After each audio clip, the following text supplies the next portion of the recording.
dans l'instant présent, c'est Dieu qui pourvoit à nos besoins. Ce n'est pas nous. On s'abandonne à lui.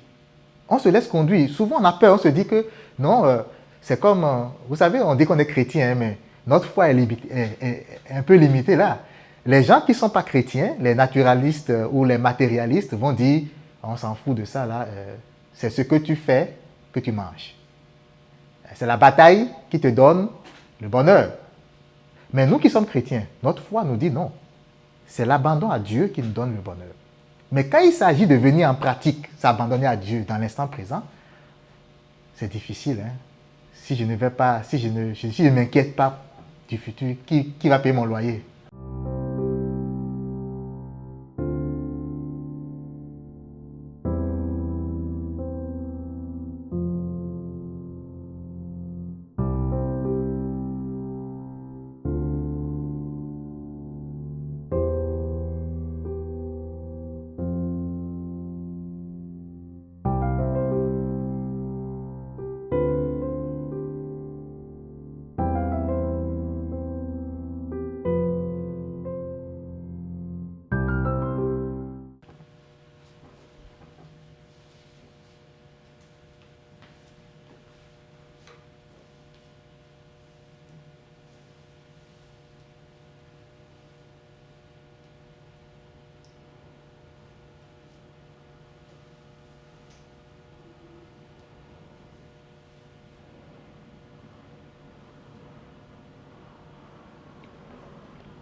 Trouver dans ma vie ta présence, tenir une lampe allumée,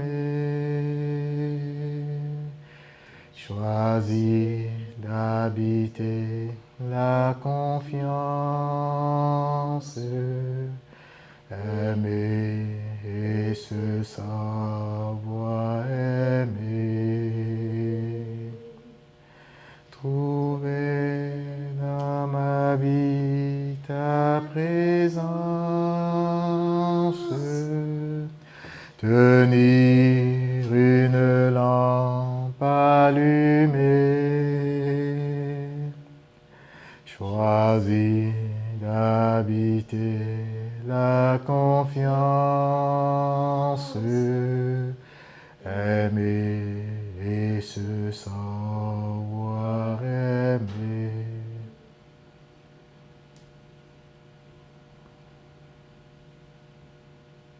Seigneur Jésus, nous te rendons grâce, nous bénissons ton nom.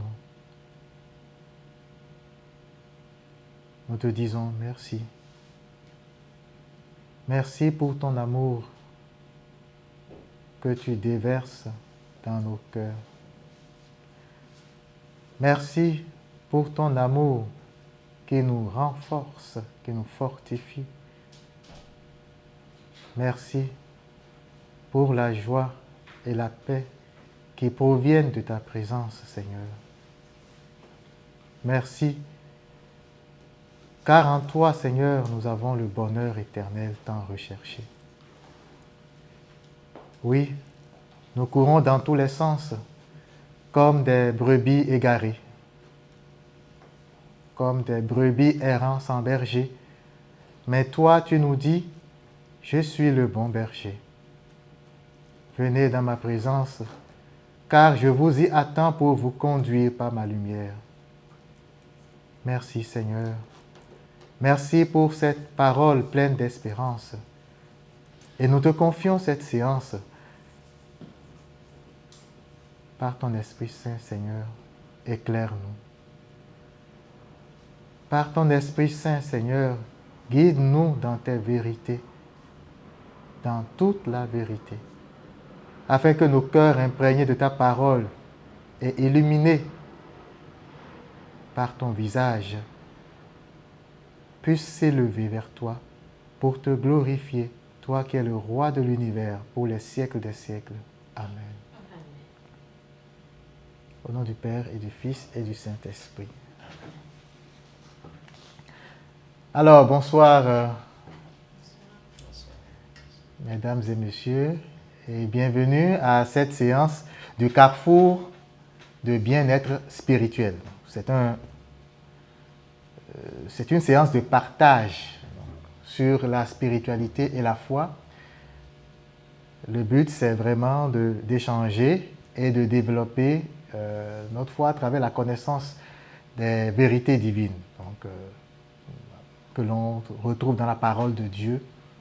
Essayez de réfléchir ensemble sur les messages que le Christ nous donne à travers chacun des mots qu'il a prononcés dans sa parole.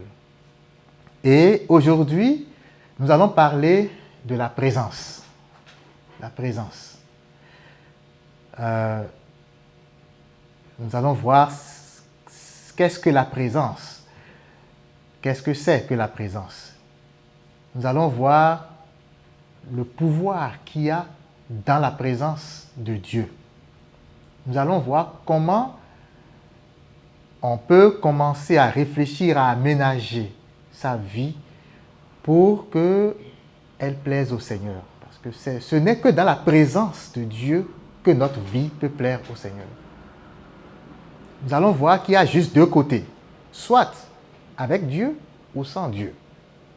Donc ça veut dire avec la présence ou sans la présence. Et nous allons voir la différence entre les deux. Alors, vivre en présence, c'est un thème que Jésus lui-même nous a enseigné quand il était là, mais de façon un peu subtile. Aujourd'hui, on voit que dans le monde, le thème est désigné de façon différente. Certains vont dire vivre en pleine conscience. D'autres vont dire vivre dans l'esprit. D'autres vont dire vivre dans l'instant présent. D'accord? D'autres vont dire vivre dans le moment présent. Tous ces termes veulent dire la même chose. Et nous allons voir ce que c'est. Alors, lorsqu'on dit vivre dans l'esprit, il faut dire que ça peut ressembler, les deux mots c'est la même chose, parce que vivre et l'esprit, la vie et l'esprit, c'est pareil. La vie, c'est l'amour de Dieu. Et cet amour nous est donné dans ce qu'on appelle le degré intime. Et le degré intime, c'est le cœur, qui est le cœur de l'esprit. Ça veut dire que notre esprit, c'est vie aussi. Et si notre esprit n'était pas vie, on ne pourrait pas tenir un seul instant. Dieu met instamment dans nos cœurs sa vie. D'accord? Donc, normalement, on ne devrait même pas dire vivre en esprit, parce que c'est notre nature première que de vivre en esprit, normalement. Mais à cause de nos imperfections, qu'est-ce que nous faisons? Nous quittons la position d'équilibre. Nous quittons l'endroit sacré où Dieu nous attend. Alors, la présence, le moment présent ou l'instant présent, ou encore même la présence intemporelle, intemporelle parce que ça a rapport avec le monde spirituel qui n'est pas temporel. D'accord? Quand on est dans cet état-là, on n'est pas dans le monde matériel. Notre corps est ici, mais notre esprit s'élève vers le monde spirituel. À notre insu, on ne le sait pas, mais il s'opère bien de choses spirituelles à notre insu, mais qui nous font vraiment du bien. Okay? Alors, le moment présent ou l'instant présent, c'est un cadeau de Dieu. D'accord? Et on peut se demander, mais pourquoi Dieu nous donne ce cadeau? Et vous savez, ce cadeau, il nous l'a donné sur la croix. Quand il a dit tout est accompli, que le voile du temple s'est déchiré, qu'est-ce qui s'est passé? On a eu accès à la présence de Dieu. Parce que ce voile-là, souvenez-vous, dans l'Ancien Testament, c'était ce voile qui séparait le monde ordinaire, le monde naturel, du lieu qu'on appelle lieu très saint, où c'était juste le souverain sacrificateur qui pouvait accéder là une fois par an. Le peuple était tellement dans le péché qu'il ne pouvait pas s'approcher de Dieu qui, lui, est saint et pur. Mais quand Jésus est venu, il a dit, non, je vais vous obtenir cela. Il est resté avec les disciples. Il a dit qu'il était l'époux. Donc, déjà, toutes ces années où les disciples étaient avec Jésus, ils étaient déjà dans la présence de Jésus. On va le voir tout à l'heure dans le texte de l'Évangile. Marie, la sœur de Marthe, était aussi dans la présence de Jésus. Donc, il y a ces moments-là où le Seigneur lui-même a mis le doigt sur l'importance de la présence, de rester dans sa présence. Okay. Lorsque nous sommes en présence de Dieu, nous sommes directement liés à lui. Ce n'est pas pour rien que, vous savez, quand on prie, on dit il faut vraiment se concentrer sur la prière et on est directement en présence parce que c'est un moyen de communication avec Dieu. Et ça répond à la promesse « Et moi, je suis avec vous tous les jours jusqu'à la fin des temps. » Dieu est avec nous à chaque instant. Mais souvent, on ne s'en rappelle pas, parce que quand on vient à l'église, on sait que c'est la maison de Dieu. Mais quand on quitte, on se dit on a quitté la maison de Dieu. Mais non. Notre corps est le temple de l'Esprit Saint, n'est-ce pas? C'est-à-dire que la maison de Dieu n'est pas en un endroit précis. Il se déplace avec chacun de nous. Okay? Et donc, Dieu nous a donné ce cadeau pour nous permettre d'être avec lui. Et l'objectif ultime, c'est de vivre en harmonie avec lui. Okay? Vivre en harmonie, qu'est-ce que ça veut dire? Il faut que notre esprit, tout ce qu'il pense, soit en adéquation avec ce que nous faisons. C'est ça la vie en harmonie. D'accord? Alors, de quoi s'agit-il? Vous savez, dans la séance passée, donc, il y a 2 semaines, on avait parlé de la guérison par purification et on avait dit, entre autres, que c'est l'esprit qui vit dans le corps. Vous vous rappelez? On a dit c'est l'esprit qui vit dans le corps. Ce n'est pas le contraire. D'accord? Le corps n'est qu'une enveloppe.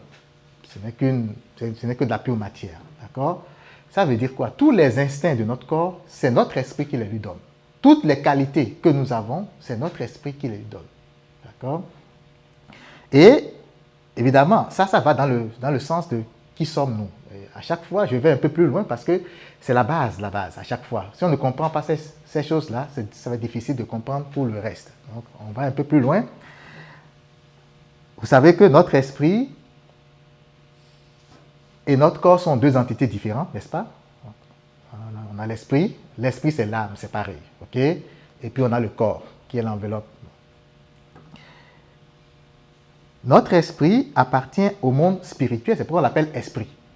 D'accord? Esprit, ça veut dire qu'il appartient au monde spirituel. Ça veut dire que l'homme, contrairement aux bêtes, a quelque chose de spécial. Oui, les bêtes ont aussi quelque chose qui leur donne la vie. D'accord? Mais pour l'homme, c'est différent. Pourquoi? Parce que nous avons ce qu'on appelle un degré intime. C'est-à-dire que Dieu vient mettre le ciel en nous, dans notre esprit. Et là, nous sommes vraiment différents des brutes, on dit des bêtes ou des animaux. D'accord? Alors, notre esprit appartenant au monde spirituel, Dieu nous connaissait donc avant qu'on ne vienne, n'est-ce pas? Hein? Dans la Bible, il est écrit, je te connaissais avant que tu ne viennes dans le sein de ta mère. Et la plupart des prophètes ont dit la même chose. David a dit la même chose. Tu me connaissais, tu m'as tissé dans le sein de ma mère, dans les psaumes. Voilà. Et il y a beaucoup d'autres prophètes qui ont dit la même chose. Ça veut dire quoi? Ça veut dire que avant que notre esprit ne vienne ici, Dieu nous connaissait déjà. C'est lui qui nous a façonnés. D'accord? Notre esprit est réellement de ce monde et qui vient en mission dans ce monde matériel. D'accord? Alors, mais puisque on en parle, est-ce que nous sommes, si on dit moi, Eric, est-ce que je suis esprit ou je suis corps? Parce que je suis homme, n'est-ce pas? Nous sommes tous des hommes. Mais l'homme, c'est quoi? Est-ce que c'est l'esprit ou c'est le corps? Parce que il y en a qui pensent que l'homme, c'est les deux à la fois. Il y en a qui pensent que c'est juste l'esprit. Il y en a qui pensent, les matérialistes pensent que c'est juste le corps. D'accord? On a vu ça la dernière fois, à la dernière séance. Mais on va voir, le Christ nous dit, dans Jean 15, verset 19, « Si vous étiez du monde, le monde aimerait ce qui est à lui. Mais parce que vous n'êtes pas du monde et que je vous ai choisi au milieu du monde, à cause de cela, le monde vous hait. » Jésus nous dit, si nous étions du monde. Alors, ça, quand on lit comme ça, on ne sait pas à peu près tout le trésor que ça comporte. Ça veut dire quoi? Ça veut dire que nous sommes du monde spirituel. Mais nous, c'est qui? C'est les hommes, n'est-ce pas? Mais il y a quelque chose. Nous sommes corps et esprit.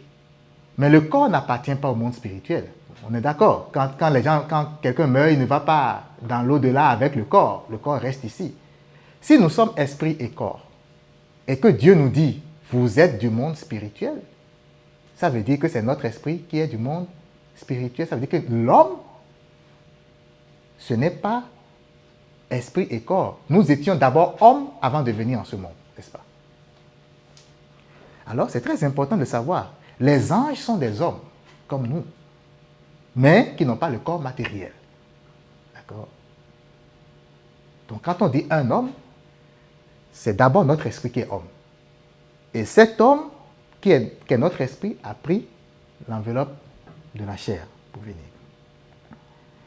Alors, le corps mortel ne nous suit pas, et notre patrie, notre pays, ce n'est pas cette terre. Nous sommes de passage sur la terre.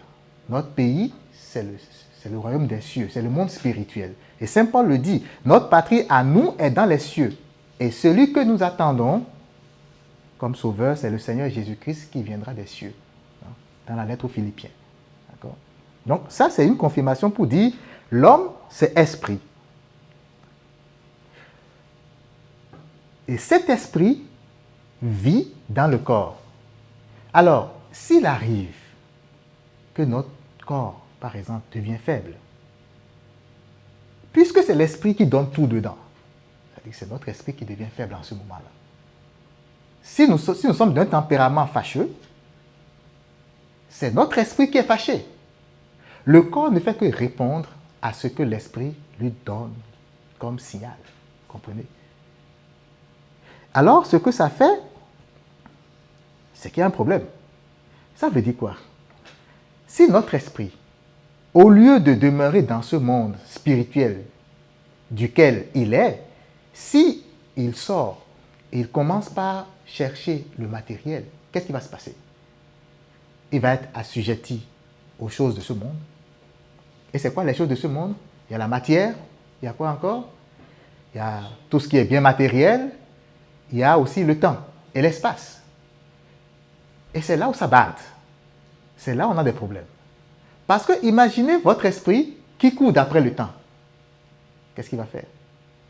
Il va se chauffer, il va se stresser. C'est ça? Alors que dans le monde spirituel, c'était la paix, c'était la tranquillité. On devrait juste rester là et donner des signaux à notre corps, se calmer et avancer simplement. Mais l'esprit, pris de panique, pris de peur, qu'est-ce qu'il fait? Il sort et il devient dépendant du temps. On dit je suis en retard. On dit qu'on sort de la présence. Donc, lorsque l'esprit n'est plus à sa place dans le monde spirituel, nous ne sommes plus dans la présence de Dieu. Et je ne vous apprends rien, vous connaissez toutes les conséquences, hein, les maladies, quand l'esprit est trop stressé, qu'est-ce que ça fait? Ça crée des cochonneries dans le corps, hein, et puis on appelle ça cancer, ou bien c'est un dérèglement de notre psychisme, hein, avec les maladies mentales qui suivent. Le cadeau gratuit que Dieu nous a donné, on laisse de côté et on court de l'autre côté pour aller de nos propres forces faire quelque chose. Voilà ce que ça occasionne comme dégâts. Alors aujourd'hui, nous allons voir pourquoi, en quoi, lorsque l'esprit quitte sa maison, nous avons tous ces dégâts. La présence intemporelle ou le moment présent ou l'instant présent est lié plus au temps. On a vu que l'esprit peut s'attacher à la matière. Ça, on le laisse. On va voir les désordres causés par l'attachement à la matière plus tard. Aujourd'hui, c'est le temps. Quand l'esprit s'attache au temps, qu'est-ce que ça fait? C'est que l'ordre est inversé. Vous savez? Qu'est-ce que Dieu dit? Il dit « je suis ». Je m'appelle « je suis ». Dieu est celui qui est dans l'instant présent. Et il nous a créés pour que nous demeurions dans l'instant présent. Ça ne veut pas dire qu'on va parler dans le passé ni dans le futur. Mais ce que ça veut dire que l'instant présent est une fin quotidiennement pour nous. Nous devons passer, si nous passons 10 heures de temps, nous devons peut-être passer 8 heures dans l'instant présent et les 2 autres heures, 1 heure dans le passé, 1 heure dans le futur. Le passé et le futur deviennent quoi? Des moyens. Si par exemple, je veux me rappeler de quelque chose qui s'est passé hier rapidement, je vais dans le passé pour me rappeler. Mais je ne dois pas rester là-bas. Je dois revenir dans l'instant présent pour faire ce que je suis en train de faire. Le passé devient un moyen pour moi, avec ma mémoire. Si je veux planifier quelque chose, aller à l'épicerie demain, je vais rapidement dans le futur pour planifier quelque chose. Mais je reviens dans l'instant présent pour continuer de faire ce que je suis en train de faire. Ouais, même le Christ, quand il a voulu envoyer ses disciples en mission, il leur a dit, si vous entrez dans une maison et que quelqu'un ne vous reçoit pas, il est allé dans le futur pour aller planifier ce qui va arriver. Mais il est revenu dans l'instant présent. Donc, l'homme a inversé. Au lieu que le présent soit une fin, qu'est-ce que l'homme fait? Le passé devient une fin et le futur devient une fin. Pourquoi le passé? Parce que dans l'instant présent, nous avons la lumière de Dieu. Dans l'instant présent, nous avons la lumière de Dieu. Et qu'est-ce que ça nous montre, la lumière de Dieu? Ce que nous ne pouvons pas voir par nos propres yeux. Nos imperfections. Mais l'homme n'aime pas ça.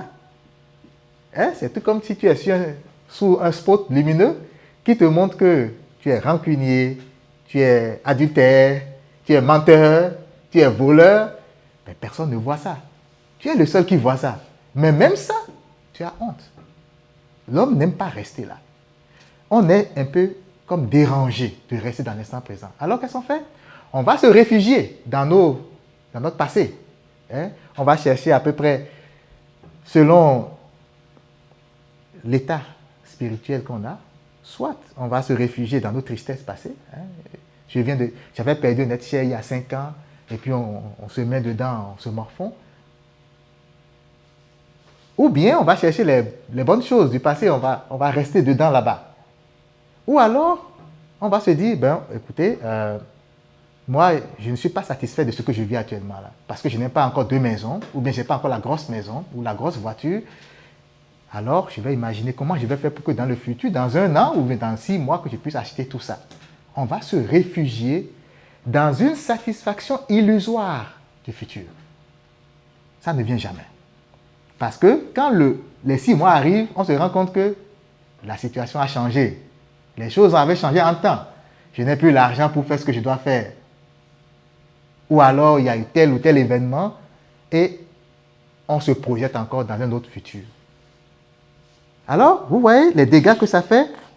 L'inversion, ça nous crée des souffrances, beaucoup de souffrances. Parce que l'esprit doit être en train de faire un aller-retour permanent entre le passé et le futur. Et ça, c'est une cause principale de nos souffrances. Dans le présent, nous avons toutes nos facultés qui sont en fonction. Nous avons la rationalité, nous avons la liberté des enfants de Dieu. Dans l'instant présent, nous avons tout. Mais dans le passé, nous ne sommes pas là. Et vous voyez, c'est désaxé. Notre esprit va aller dans le futur ou dans le passé, mais notre corps est où? Notre corps est où? Dans le présent. Notre corps est toujours dans le présent. Parce qu'il ne peut pas aller quelque part. Lui, il est là. Ce qu'on lui dit de faire, c'est ça qu'il fait. Il est dans le présent. Mais notre esprit, on appelle ça division intérieure. Nous ne sommes pas là. On est là, on pense comme ça, et puis les esprits sont déjà à Washington, à Abidjan, ou bien on s'imagine déjà gouverneur, parce qu'on a postulé à quelque chose, l'emploi de rêve. On est là. La présence, c'est pour corriger ça. La présence, c'est que l'esprit soit en adéquation avec la chair. C'est ça la présence. L'esprit revienne là où la chair est. Alors, spirituellement, c'est un état d'esprit. C'est une disposition spirituelle où on s'élève dans la sagesse divine, comme je viens de le dire. Physiquement, et ça c'est très important, partout où vous êtes présent, vous êtes en sécurité. Souvent, on ne sait pas ça. Moi, je l'ai découvert, ça fait quelques mois. Si vous êtes en train de conduire une voiture et que vous êtes toujours présent, vous n'allez jamais faire d'accident. Jamais. Ça ne se peut pas. Vous savez pourquoi? Parce que ce n'est pas... Quand vous êtes présent, vous êtes illuminé par une autre lumière. Ça veut dire quoi? Si même quelqu'un veut vous cogner à votre insu, vous allez avoir l'intuition ralentie. Et vous allez ralentir. Moi, j'ai évité beaucoup d'accidents comme ça. Je vais aller à droite et quelque chose me dit fortement, non, ne fais pas ça. Et je vois une voiture qui me dépasse par la droite. Lorsqu'on est dans l'instant présent, on ne peut pas faire d'accident. Lorsqu'on est dans l'instant présent, on ne peut pas tomber malade parce que notre esprit est au repos dans l'instant présent. Et pourquoi? Parce que dans l'instant présent, c'est Dieu qui pourvoit à nos besoins. Ce n'est pas nous. On s'abandonne à lui. On se laisse conduire. Souvent, on a peur, on se dit que non, c'est comme, vous savez, on dit qu'on est chrétien, mais notre foi est un peu limitée là. Les gens qui ne sont pas chrétiens, les naturalistes ou les matérialistes vont dire, on s'en fout de ça là, c'est ce que tu fais que tu manges. C'est la bataille qui te donne le bonheur. Mais nous qui sommes chrétiens, notre foi nous dit non. C'est l'abandon à Dieu qui nous donne le bonheur. Mais quand il s'agit de venir en pratique, s'abandonner à Dieu dans l'instant présent, c'est difficile. Hein? Si je ne vais pas, si je ne m'inquiète pas du futur, qui va payer mon loyer? Hein? Si je ne fais pas ci, qui va m'aider à faire chose là? Le problème à ce niveau-là, vous ne savez pas, c'est que on se plaint tout le temps. Mais on n'a jamais souffert de quoi que ce soit, n'est-ce pas? Parfois, on peut manquer d'argent, peut-être un jour, 2 jours, peut-être une semaine. Mais nous sommes tous ici, n'est-ce pas? Et pourtant, on se plaint tout le temps. On n'a jamais manqué de quoi manger. On a un toit. Mais pourtant, on se plaint. Vous voyez le paradoxe? C'est le manque de confiance. Et cette confiance est rétablie dans l'instant présent. Donc, pour expliquer un peu ce que c'est que la présence, je vais lire l'évangile selon Luc, chapitre 10, versets 38 à 42. Comme Jésus était en chemin avec ses disciples, il entra dans un village et une femme nommée Marthe le reçut dans sa maison. Elle avait une sœur nommée Marie qui, s'étant assise aux pieds du Seigneur, écoutait sa parole. Écoutait sa parole. Marthe, occupée à divers soins domestiques, survint et dit, « Seigneur, cela ne te fait-il rien que ma sœur me laisse seule pour servir? Dis-lui donc de m'aider. » Le Seigneur lui répondit, « Marthe, Marthe, tu t'inquiètes et tu t'agites pour beaucoup de choses. Une seule chose est nécessaire. Marie a choisi la bonne part qui ne lui sera point ôtée. » Alors, Marie, calme, était dans la présence de Jésus. Il écoutait. Lorsqu'on prend le sens allégorique, le sens interne de cette parole, c'est juste dire, lorsque je suis calme, au lieu d'être en train de m'agiter, c'est quoi s'agiter? Mes idées vont ici, mes idées vont là-bas. Hein? Je pense à mon enfant, qu'est-ce qu'il va devenir? Ça s'agite en arrière. Qu'est-ce qui s'est passé hier? Je n'ai pas du tout aimé comment il m'a regardé. Mon esprit s'agite. Pourquoi? Pour l'externe. Les choses externes. Les choses matérielles. Les choses, quand on dit les choses matérielles, ce n'est pas forcément l'argent. C'est même notre apparence, c'est même l'environnement dans le matériel dans lequel nous sommes. Notre esprit s'agite. Le Seigneur dit non. La seule chose nécessaire, c'est ce que Marie a choisi. C'est d'être calme. Quand tu es calme, je te parle. Je parle dans ton cœur. Et tout ce que toi tu as fait, qu'est-ce que tu fais? Tu agis. C'est ça qu'on appelle l'intuition. L'intuition, c'est la véritable voix de Dieu dans notre esprit, dans notre cœur. Et ce que ça fait l'intuition, c'est que nous devenons comme un instrument de Dieu. Vous comprenez l'instrument de Dieu? Il nous dit fais ci et on fait. Il nous dit fais ça et on fait sans réfléchir. Oh, c'est génial.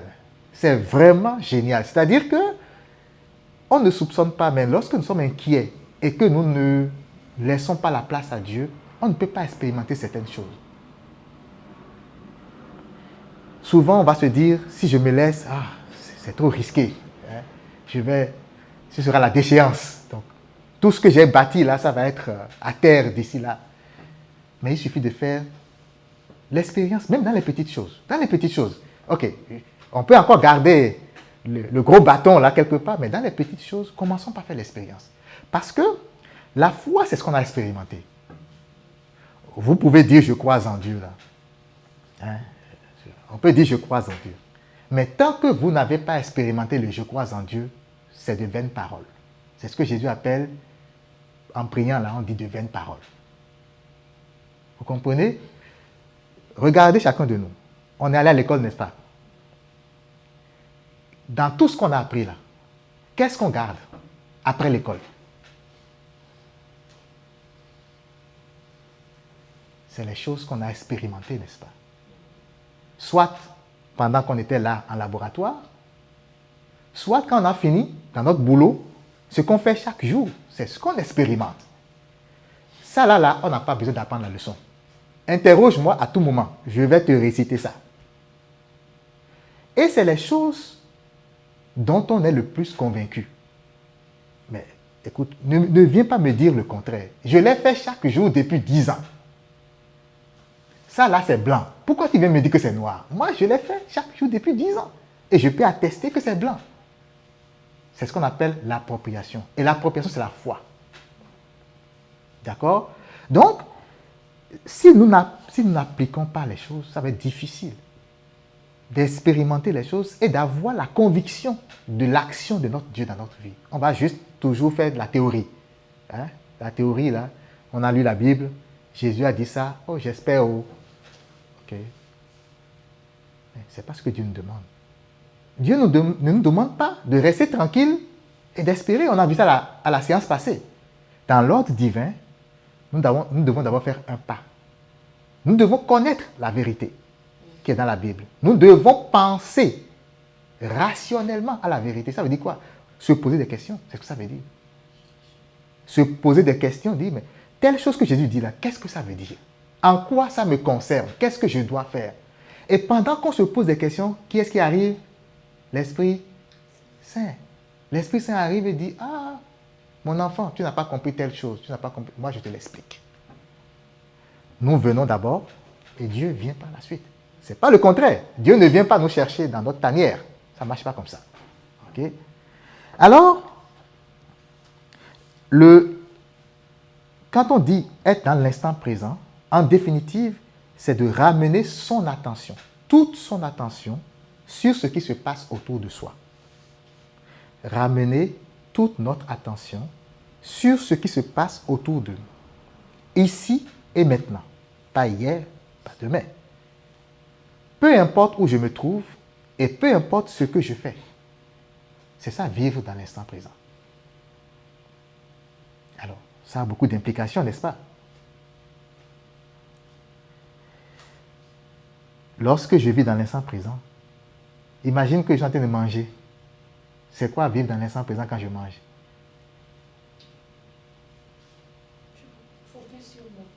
Focus sur mon plat.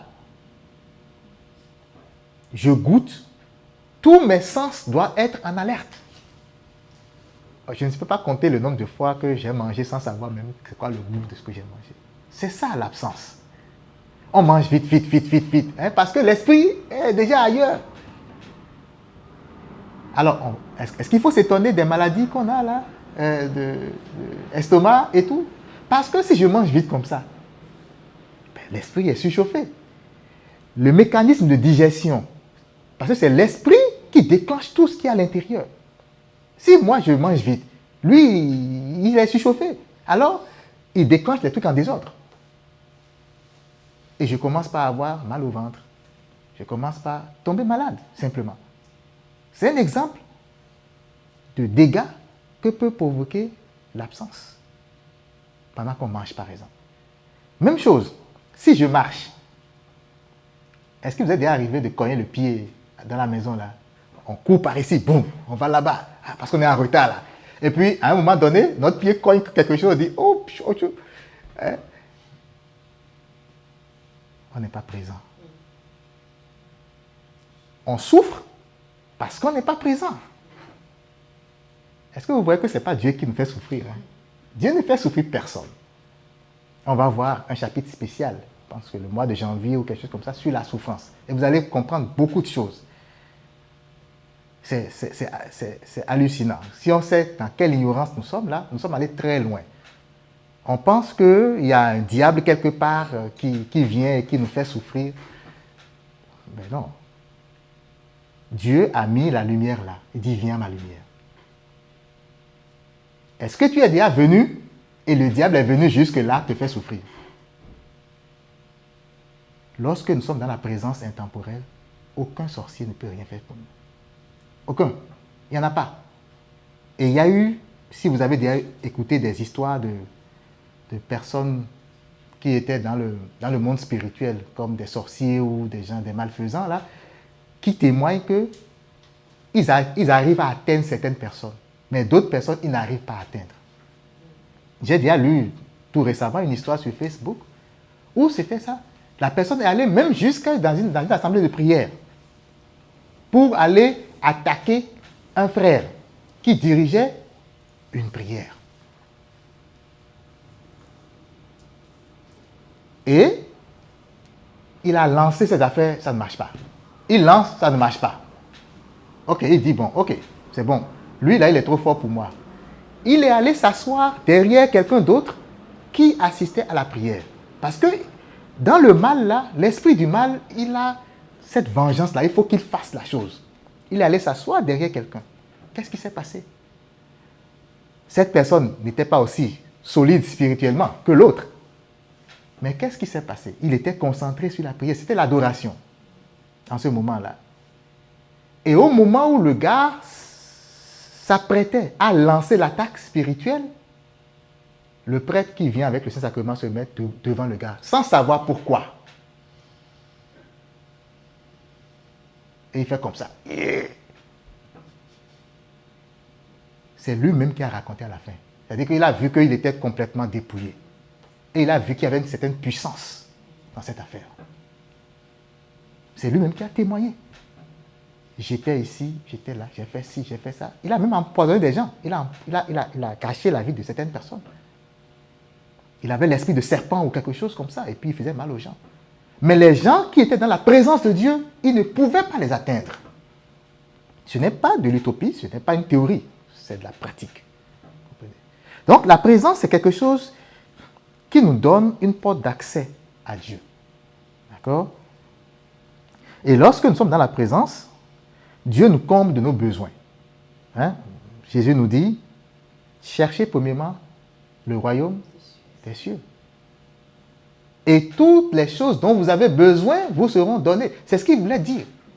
Parce que dans la présence intemporelle, comme je vous ai dit, l'espace qui nous entoure est sacré. C'est tout comme si nous avons un canal qui quitte le ciel pour se créer un espace dans les ténèbres. Vous comprenez? C'est ça la présence intemporelle. On ne le voit pas de nos yeux, nos yeux sont naturels, d'accord? Mais si on se concentre, on le voit. Et dans cet espace-là, Dieu nous comble de nos besoins. Si tu as besoin de quelque chose, là, il te le donne.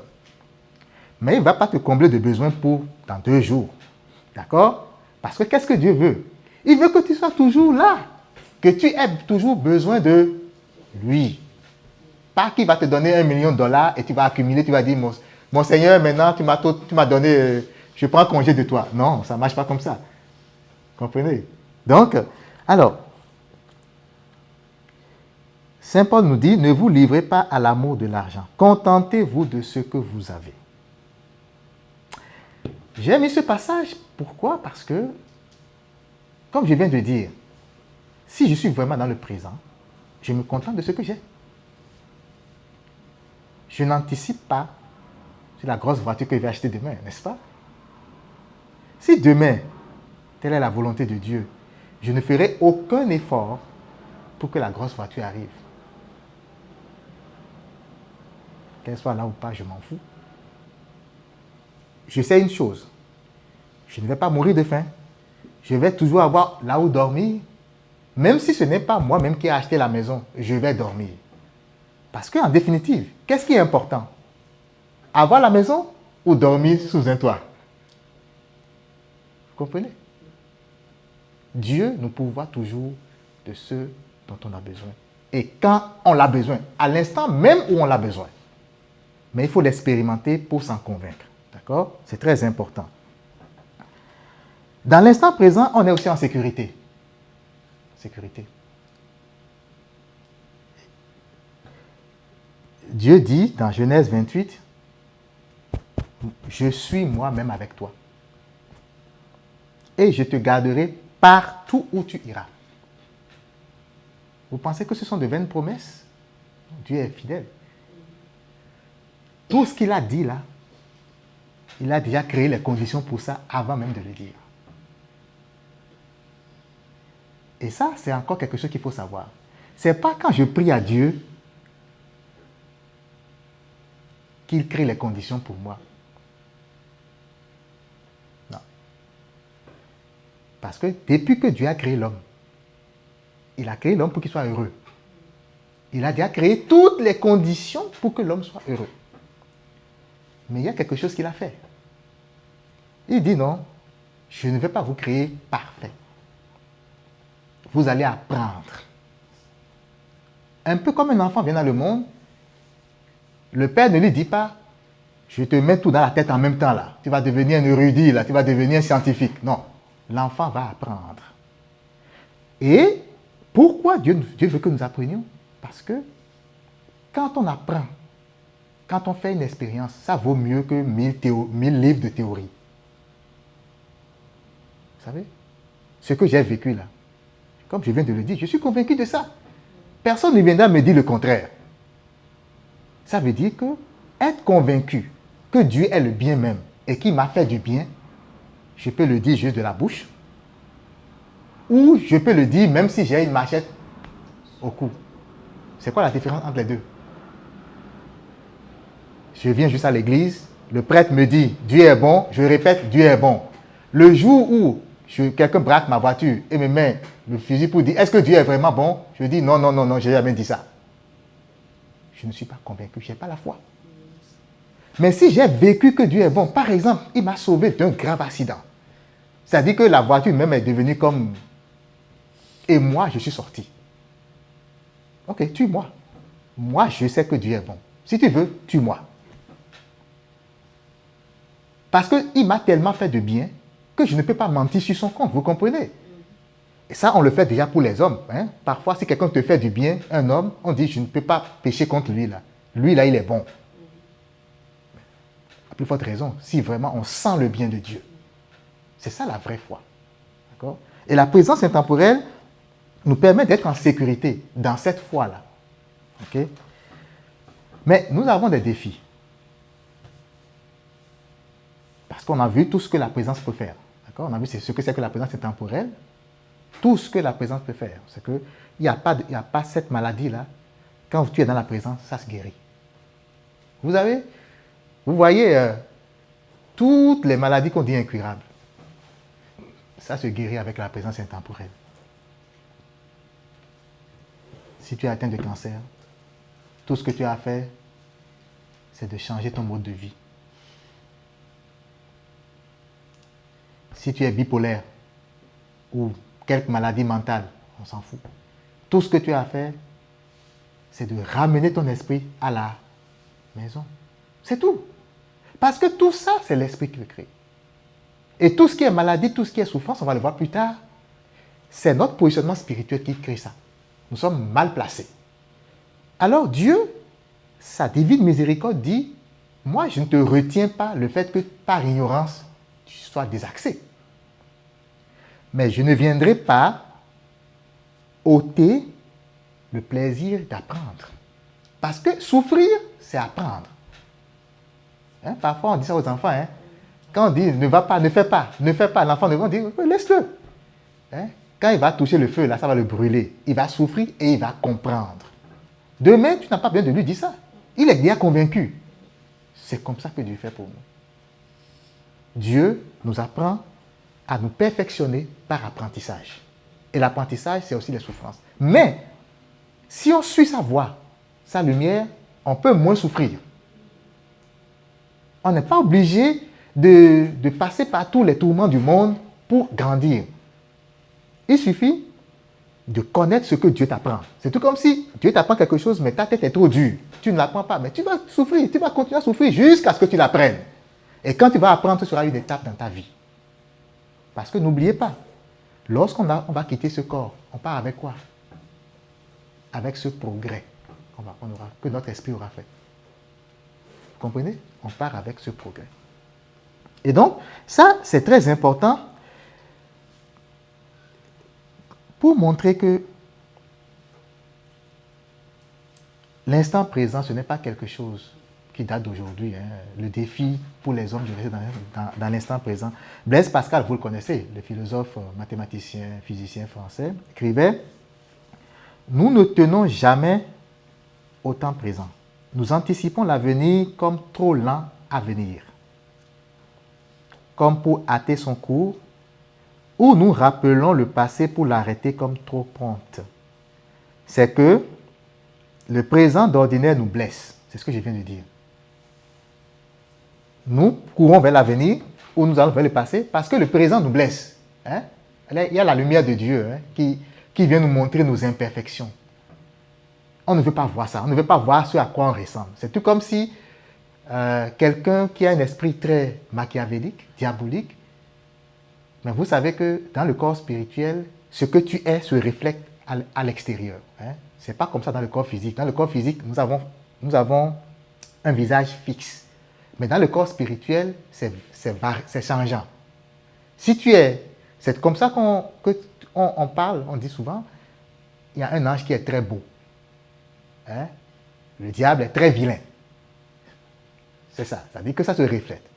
Alors, c'est tout comme si tu es vilain parce que tu es imparfait, tu es plein de péchés, mais tu ne savais pas. Et tu viens en présence et tu vois la lumière et tu dis, non, moi je ne veux pas voir ça. Hein? Moi je ne veux pas voir ça.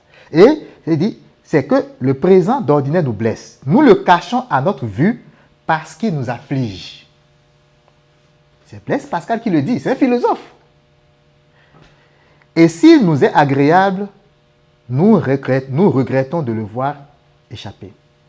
Alors que chacun examine ses pensées, il les trouvera toutes occupées au passé ou au futur. Nous ne pensons presque point au présent. Et si nous y pensons, ce n'est que pour en prendre la lumière pour disposer de l'avenir. C'est-à-dire que si je viens dans le moment présent, là, c'est peut-être pour aller chercher une information qui est autour de moi, là, pour continuer à penser à comment faire pour bâtir mon empire futur. Ouais, c'est le contraire. On devrait plus demeurer dans le présent, on devait aller prendre les choses dans le futur et alimenter le présent. Dans le passé et alimenter le présent. Le présent devait être une fin pour nous, pas un moyen. Vous comprenez? Et donc, il dit, le présent n'est jamais notre fin. Le passé et le présent sont nos moyens. Le seul avenir est notre fin. Ainsi, Nous ne vivons jamais, mais nous espérons de vivre. Et nous disposons toujours à être heureux.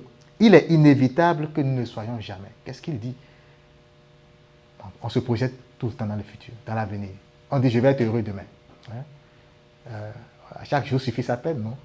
Donc demain, je vais être heureux. Aujourd'hui, je ne suis pas heureux là. Tel que je suis aujourd'hui là, ça ne me convient pas. Demain, je serai heureux.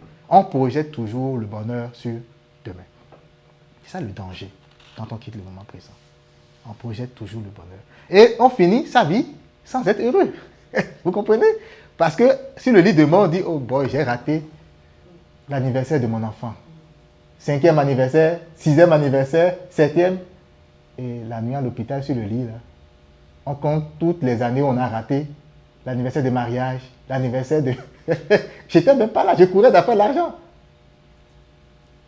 Aujourd'hui, je vois que tout ça, ça ne sert absolument à rien. Vous comprenez? Alors,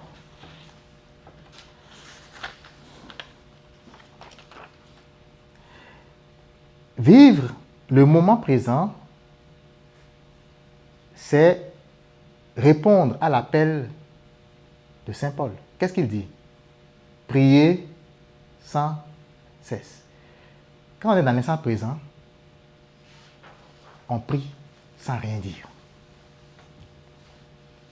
On prie sans rien dire. Alors, je vais dire,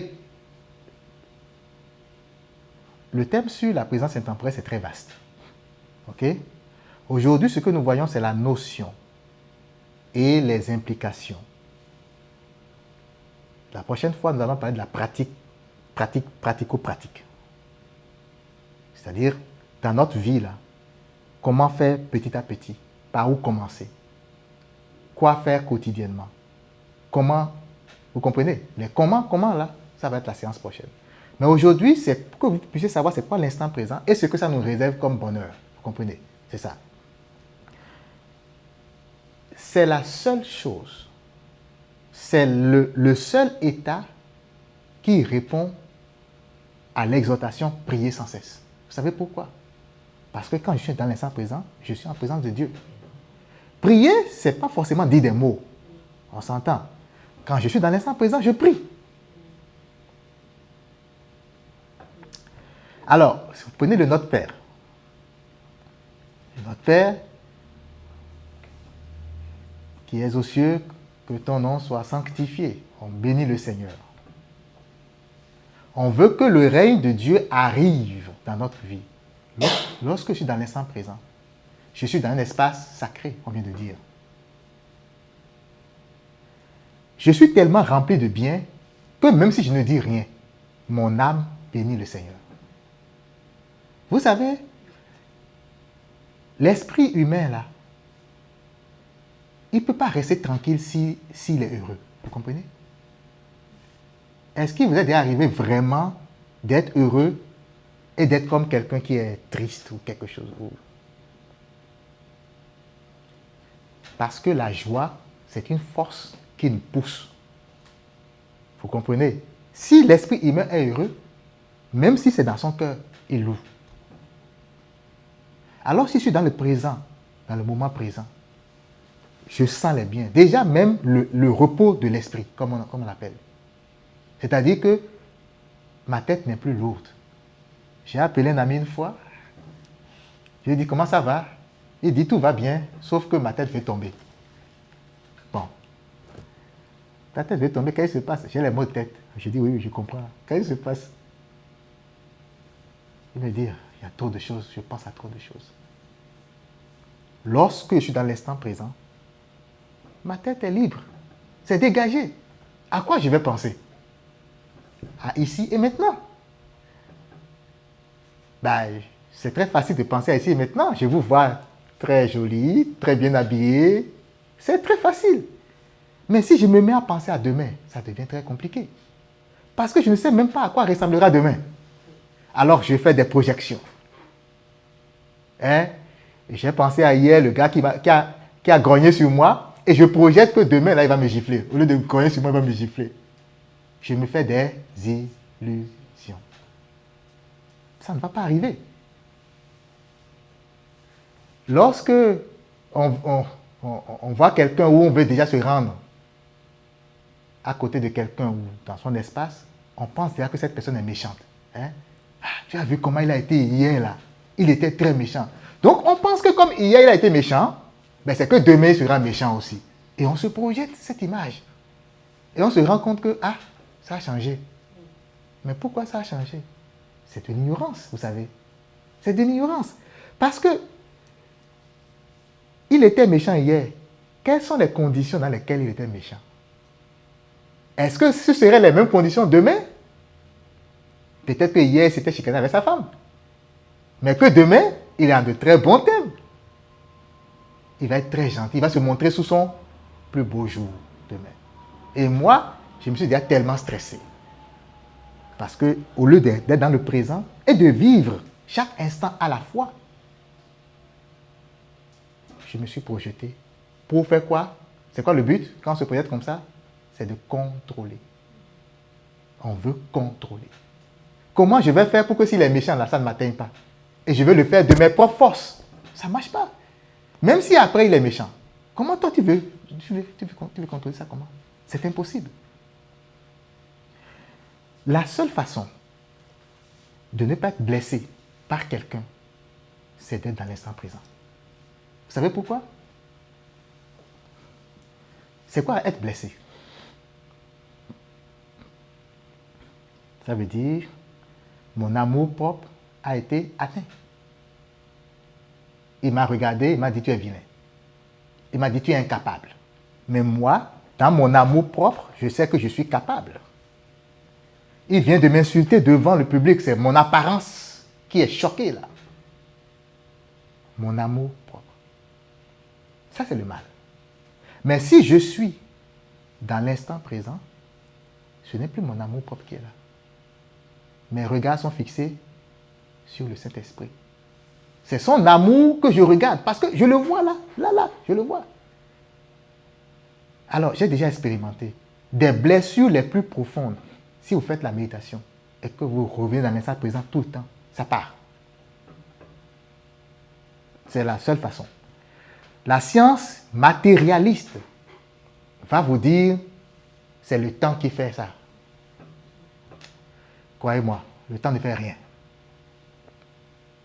J'ai déjà discuté avec des gens, ils m'ont dit ah, je suis triste. Mais on m'a dit de pleurer quand je suis triste, le temps va arranger les choses. Le temps n'arrange rien. Je suis désolé, le temps n'arrange rien. Pourquoi? Parce que ton esprit n'est pas dans le temps. Ton esprit est dans l'intemporel. Comment le temps peut agir sur l'intemporel? Dites-moi. Ce n'est pas logique du tout. La présence intemporelle va agir sur l'intemporel. Viens à Dieu. Viens à Dieu. Et il va te guérir. C'est simple. Et ça marche, c'est pratique. Vous comprenez? C'est pratique. C'est quelque chose que nous devons expérimenter chaque jour. Et on voit dans le Notre Père, hein, il y a tout dedans. Donne-nous aujourd'hui le pain de ce jour. C'est le besoin. Hein? Le besoin. Pardonne-nous nos offenses. On vient de dire que quand on vient dans l'instant présent, Dieu nous purifie. Il nous fait voir nos péchés. Et il nous met dans la disposition pour qu'on puisse comprendre. Donc, il y a un processus d'expiation qui débute là.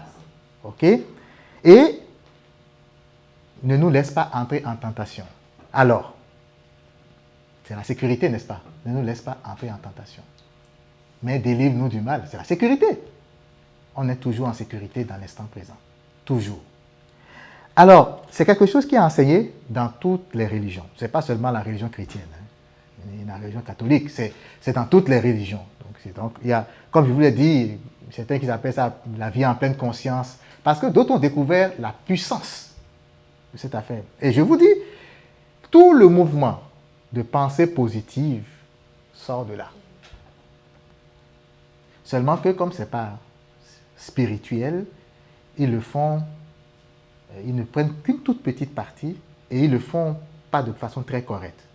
Parce que tous ces mouvements de pensée positive souvent sont basés sur la confiance en soi. Mais ce n'est pas toi qui fais la chose. Quand tu es dans l'instant présent, ce n'est pas toi, tu ne fais rien. Tu t'abandonnes à cet espace sacré là. Dieu est là. Tu t'abandonnes, c'est lui qui fait tout. Donc, pour nous les chrétiens, l'instant présent, ça représente tout ce que les philosophes ou les tout du monde peuvent nous faire comprendre. On a toute la guérison là, dans l'instant présent. Vous comprenez? Alors, il y a le soufisme. Donc, le soufisme, c'est une branche de l'islam, la branche spiritualiste de l'islam. Ils disent le soufi est le fils du temps présent. Il y a un grand maître qui a dit ça, le soufi est le fils du temps présent. Donc, ils savent aussi ça. Donc, dans le bouddhisme, les maîtres zen disent, si ce n'est pas maintenant, c'est quand alors? Parce que pour eux, ils ne conçoivent pas qu'on ait autre temps que ce qu'on vit actuellement. Vous comprenez? Ils disent, si ce n'est pas maintenant, c'est quand alors? Ils te posent la question. Ouais. Et il y a le maître Eckhart. Il y a un maître spiritualiste, un maître spirituel, pardon, s'appelle Eckhart. Vous voyez sur Internet Eckhart. Il a vécu au XIIIe siècle. Il a dit, le temps est ce qui empêche la lumière de nous atteindre. Il faut garder ça, c'est très important. Le temps est ce qui empêche la lumière de nous atteindre. Il n'existe pas de plus grand obstacle à trouver Dieu que le temps. C'est logique, hein? Dieu est celui qui est au-dessus du temps. Il est dans l'intemporel. Et nous, on se met dans le temps, on ne peut pas le trouver. Alors, quelques avantages rapidement à travers tout ce que j'ai expliqué, vous pouvez voir derrière les avantages. Il y en a beaucoup. Hein? Ça simplifie la vie, n'est-ce pas? L'instant présent nous simplifie la vie. Ça nous rend plus heureux. Quand Saint Paul dit « Soyez dans la joie », soyez toujours dans la joie. Comment on peut être dans la joie si on n'est pas dans l'abandon à Dieu? Vous comprenez? C'est impossible. Parce que quand tu vas sortir, là, tu vas rencontrer l'adversaire, là. Il va te poignarder encore une fois. Mais quand tu es avec Dieu, personne ne peut te manipuler. Le manipulateur est en train de faire son œuvre, tu le vois. L'intuition te le dit. Et là, lui, il veut te manipuler. Mais tu es calme. Parce que tu ne veux pas sortir de cet état-là. Vous comprenez? Ah, tu ne vas pas dire, hey, je viens de te démasquer. Tu es en train de vouloir me manipuler. Non. Parce que là, tu vas perdre ton attention. Tu es calme. Tu le regardes. Et il va faire tourner en rond et il déchante. Et il s'en va. Dans l'instant présent, on résiste au diable. Le Christ a dit, résistez au diable et il fuira loin de vous. D'accord? Alors, on peut, dans l'instant présent, on profite au maximum de notre intuition, parce que Dieu nous parle, on s'abandonne à Dieu. Dans l'instant présent, on mène une vie qui plaît au Seigneur, une véritable vie. Et puis, on guérit surtout. Hein? On abrège nos souffrances. Dans l'instant présent, c'est très important. Alors, quelques situations où on n'est pas dans l'instant présent. On va développer ça plus tard, c'est presque la fin. Si je me plains, je me lamente tout le temps. Je ne suis pas dans l'instant présent. Parce que j'imagine le futur. Hein? Être inquiet, c'est imaginer le futur. Je me dis, je ne suis pas bien maintenant, donc le futur sera mieux. Je peux aussi imaginer l'avenir comme pire. On regarde le monde avec les guerres, on dit, waouh, que deviendront nos enfants? On n'est pas dans l'instant présent. C'est déjà une inquiétude. Vous savez? Comme je viens de le dire, quand on mange sans y penser, sans être là, d'accord? Sur Facebook, il y avait une dame qui avait développé une thérapie pour les obèses, basée sur la présence intemporelle. Tout ce que je vous dis là, elle dit ça exactement. Est-ce que vous voyez quel trésor nous avons dans l'Église? L'Église de Dieu, c'est Dieu, c'est l'épouse de Dieu et c'est la lumière de Dieu. Nous avons tous les trésors. Mais nous qui sommes chrétiens, on n'en profite même pas parce qu'on ne sait pas. Les gens vont venir dans la Bible, ils vont tirer les trésors et ils vont venir nous vendre ça cher. Hein? On va dire, viens ici, paye $500. Je vais te dire comment est-ce que tu vas maigrir. Et on commence par te parler de présence intemporelle. Tu vas dire, oh, c'est ça? Mais je connaissais ça. Oui, mais tu connaissais. Est-ce que tu l'as appliqué? Tu ne l'as pas appliqué. Si tu l'avais appliqué, tu ne serais pas comme ça. On s'entend. Tu n'aurais pas besoin de ça. Donc, c'est de commencer à y penser. C'est très important. Lorsque tu te promènes et que tu ne sens pas tes pas, tu es absent. Tes idées sont ailleurs. Lorsque tu, dans ta voiture, ça, je l'avais gardé, ça fait très longtemps, et puis j'ai appliqué ça. Quand je suis dans ma voiture, je dois voir les arbres qui défilent. Parce que la plupart du temps, quand on va là, on ne sait même pas par quel chemin on a pu aller au travail. Ça vous arrive? On est tellement pressé. Hein? On passe par ici. Parfois même, on reste et on dit, mais ok, j'avais pris par telle rue. Non, non, non, c'est pas vrai, c'était l'autre rue. On ne se rappelle même plus ce matin par quel chemin j'ai pris. Parce que l'esprit est ailleurs. On conduit, mais l'esprit est ailleurs. Dieu nous protège un peu pour qu'on n'ait pas des accidents parce que ça peut arriver très facilement quand on n'est pas là.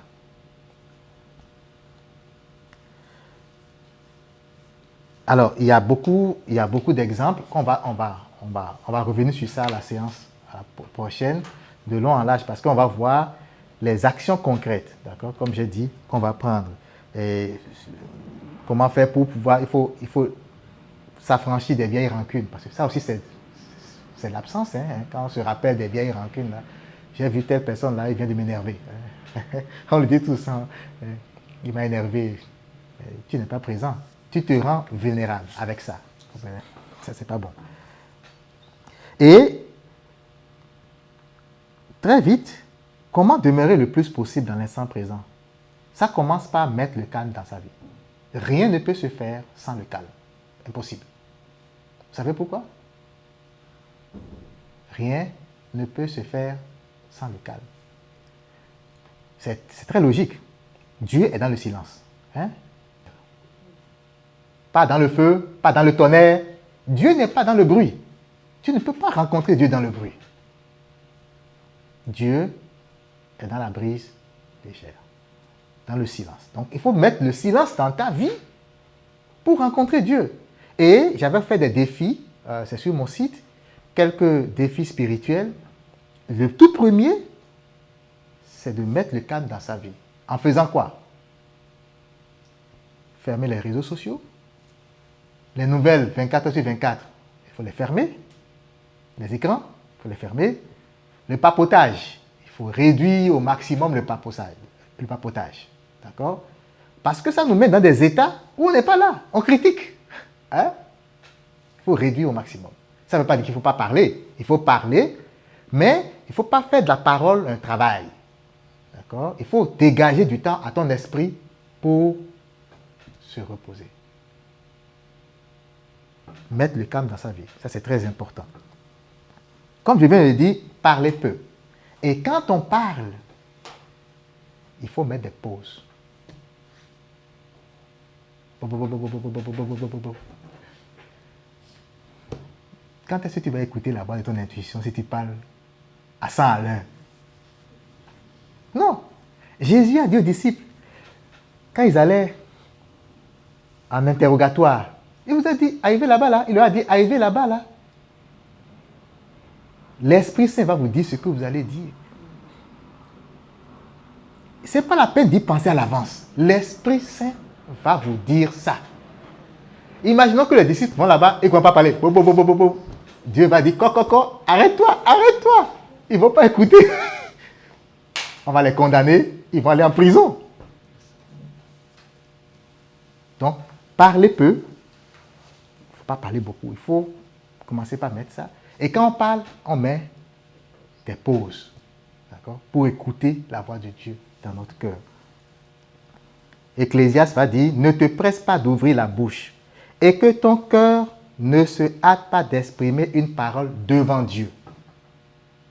Car Dieu est au ciel et toi tu es sur la terre. Que tes paroles soient donc peu nombreuses. C'est très clair, hein? Même lorsqu'on prie. Je viens de vous dire que la présence intemporelle, c'est la prière par excellence. C'est la contemplation, en fait. On contemple le Seigneur. Et il y a un vieux Indien, qui s'appelle Sadhguru, qui a dit, lorsque tu es en train de faire la méditation, ferme-la. Ça, il dit. Tu as parlé beaucoup avant, mais quand tu viens en train de faire la méditation, là, pourquoi tu veux parler encore? Ferme-la.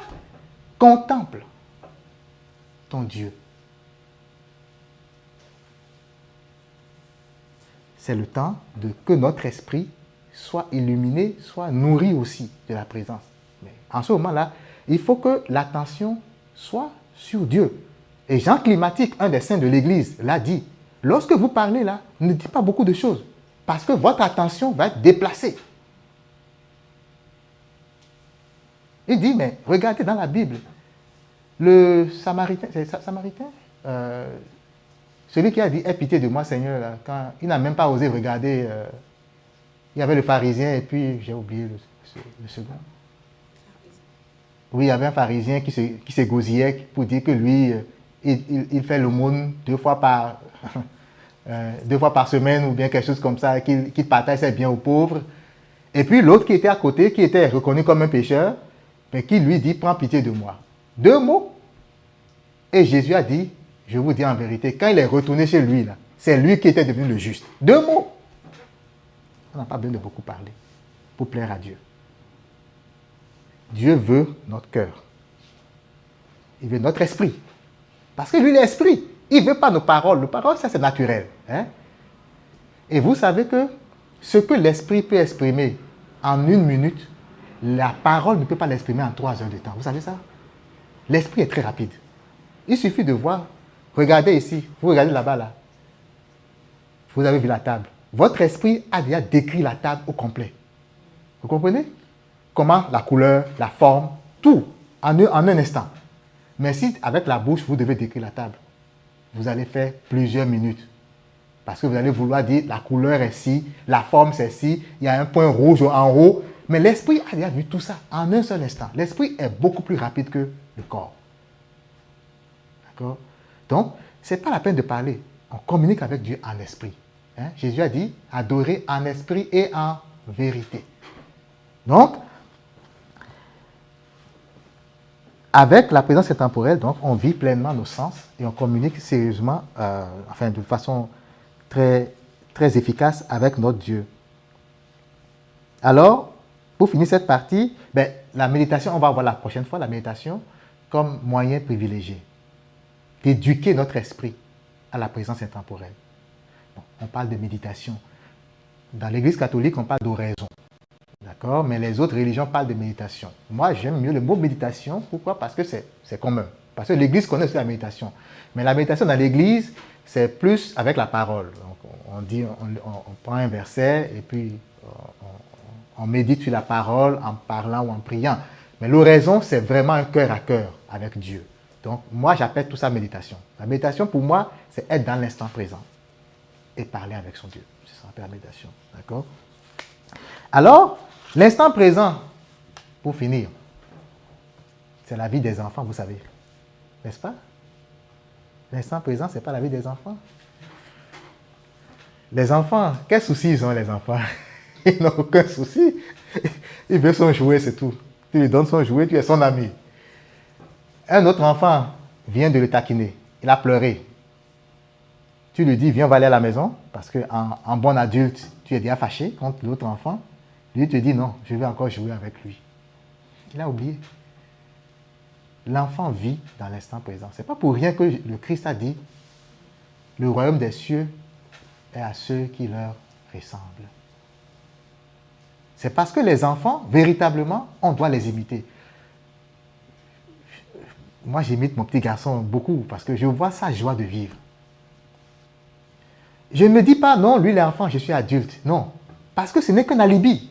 Ce n'est qu'un alibi. Je peux faire comme lui. Il suffit de le vouloir. S'abandonner là, on pense que c'est difficile, mais ce n'est pas difficile. Il suffit de le vouloir. Et on ne va pas être ruiné matériellement si on s'abandonne. Au contraire, on va vivre en paix. On ne sera pas plein aux as, forcément. On ne sera pas milliardaire, forcément. Mais Dieu va nous donner le peu qu'il nous faut. Et le peu qu'il nous faut va s'accompagner de quoi? De l'état d'esprit pour en jouir. Parce que, regardez, beaucoup de gens richissimes ne peuvent pas jouir de leur richesse. Tu veux le matériel, tu as l'excès. D'accord? Mais ton esprit suit le matériel. Mais Dieu, lui, c'est l'équilibre. Dieu, c'est l'équilibre. Il te donne un peu, tu ne manques de rien, absolument rien. Mais le peu que tu as, tu es heureux avec. Et tu peux même partager. Et au fur et à mesure que tu partages, qu'est-ce qui arrive? C'est la multiplication. Hein? Comme la multiplication des pains. Ça rentre. Ça rentre. Tu ne sais pas d'où ça rentre. Et moi, je l'ai déjà expérimenté. Quelqu'un m'a donné de l'argent, je lui ai donné. Je n'avais pas beaucoup, je lui ai donné. Avant la fin de la journée, quelqu'un d'autre m'en a donné. C'est facile. Mais il faut être violent il faut faire violence sur soi pour l'expérimenter. Vous comprenez? Le royaume des cieux appartient à ceux qui sont violents. Il faut faire violence sur soi. Il faut quitter sa position de confort. Ok? Confort, là où on pense tout contrôler. Il faut quitter là pour pouvoir... Alors, juste quelques mots pour les signaux d'alarme. Savoir que lorsque je me cogne le pied ou je me blesse ou le plat tombe de ma main, Dieu nous parle, vous savez. Dieu nous parle. Tous les événements qui nous arrivent, c'est des choses pour nous dire reviens. Hein? Reviens. C'est jamais négatif pour nous, jamais. Dieu nous parle. Le plat qui est tombé, qui est cassé, Dieu nous dit viens dans ma présence. Donc, même les accidents. J'ai fait un accident, ça veut dire que je n'étais pas présent. Il y a une star américaine qui avait fait un accident sur un cheval il y a quelques années. Les gens lui ont dit vraiment, c'est malheureux. Il dit, c'est pas malheureux. Juste avant que je ne fasse cet accident, j'ai perdu la présence. Il était, c'est comme, comment on appelle ça, le rodéo. Il était sur le cheval et il a perdu la présence. Il est tombé, quelque chose cervical, en tout cas, il est mort après. Mais avant de mourir, il a témoigné. Il a dit, j'ai perdu la présence.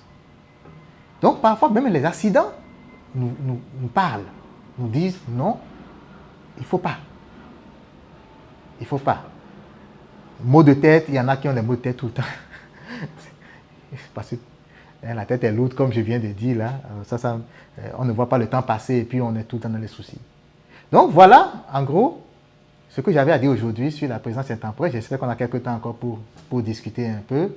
Et ça, c'est vraiment tout ce qui entoure la présence intemporelle. Mais maintenant, vous savez, l'importance, mon but c'est ça, l'importance vitale, ok? C'est vital. Alors, si vous aimez l'importance vitale, la prochaine fois, on pourra parler de comment commencer petit à petit. Mettre un pas après l'autre. Et vous allez voir, dans quelques mois, votre vie va changer. Si vraiment vous appliquez tout ça. Il y en a qui peuvent déjà témoigner. Merci. Alors, est-ce que vous avez des suggestions, des questions?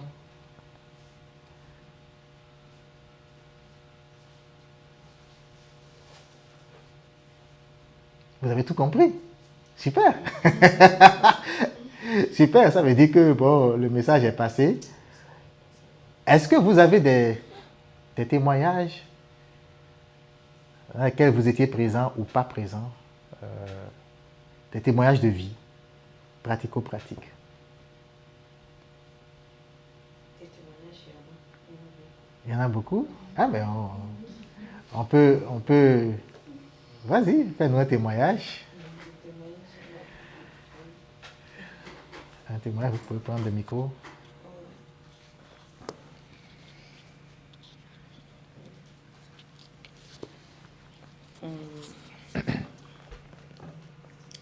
Je vais faire un témoignage sur la présence parce que j'ai commencé à suivre disons, la matière ou la leçon depuis un bout de temps. Enfin, ça va faire quand même environ peut-être 6 mois ou plus. En ligne, tout ça, dans les sites web, en fait, je suivais déjà. puis j'ai quand même expérimenté pas mal de choses sur la présence parce que c'est vrai que je me suis rendu compte qu'il y a certes beaucoup de choses qui nous arrivent et que c'est par manque, effectivement, de, de la présence intemporelle. Un matin, en fait, j'étais en train de faire à manger, puis j'ai coupé des oignons, mais en même temps, j'ai pensé à des choses dans ma tête. Je pensais en fait, que je suis pressée et je devais recevoir les gens, mais l'heure passée. Puis je me suis coupé le doigt et puis là, à un moment donné, j'ai dit, OK, je suis pas présente parce que je devrais en fait vivre le moment que j'étais en train de faire là. Vivre l'action que j'étais en train de faire, de couper les oignons. C'était drôle, mais en fait, je me suis rendu compte, j'étais consciente, je me suis rendu compte, et puis là, ça m'a tiqué, et puis en fait, je suis revenue sur moi-même, et voilà. Et c'était passé, c'était en fait une expérience que j'ai vécue. Puis il y a plein d'autres choses. C'est comme je marchais et j'étais présente, au fait. Je regardais le bus qui venait, mais j'étais plus pressée, j'étais calme. Et je voyais le bus venir à moi, mais c'était un tout petit peu à l'arrière, ça pouvait me dépasser. Et je ne courais pas. D'habituellement, je cours et puis et je tombe ou je cogne mon pied. Puis là, j'avais dit, ça y est, c'est fini ce genre de vie ou ce mode de vie. J'étais tranquille et bizarrement, il y avait juste un petit trafic de voitures devant le bus qui faisait traîner le bus. Et j'arrive à mon arrêt tout bonnement, calmement. Et là, il s'est arrêté, je suis entrée. Donc, je me suis rendu compte, j'ai dit, ben bon, pourquoi d'habitude je cours? Je me pose la question, mais pourquoi est-ce que je cours? Et puis l'autre fois, j'ai couru, vraiment, je me suis gratté, raffiné le genou et j'étais fâchée contre moi-même. J'ai dit, bon, voilà. Ça doit, on doit juste être calme et puis je dois juste être présent. Et en fait, quand je marchais, j'étais présente parce que en même temps, je priais, je regardais les arbres, j'ai dit waouh, Dieu est merveilleux. Voilà, ce matin encore, j'ai encore la grâce encore de respirer, de marcher, d'aller au travail et tout. Puis je parlais juste à mon Dieu, c'était comme ça. Et puis voilà, j'ai pas raté le bus. Bon, il y a plein d'autres choses à part ça. Donc, merci, merci. C'est un très bel exemple, effectivement, un très beau témoignage. Vous savez, les témoignages, on va en faire beaucoup. Hein. Je souhaite qu'on en fasse beaucoup. Parce que tout ce qu'on fait ici, il ne faudrait pas que ça soit des cours théoriques. Moi je n'aime pas les cours théoriques. Je trouve que c'est une perte de temps. C'est pourquoi j'ai embrassé la spiritualité. Je me suis dit, notre Dieu, ça ne se peut pas qu'il soit théorique. Vous comprenez? C'est-à-dire que Dieu, là, regardez tout ce qu'il a fait dans l'univers.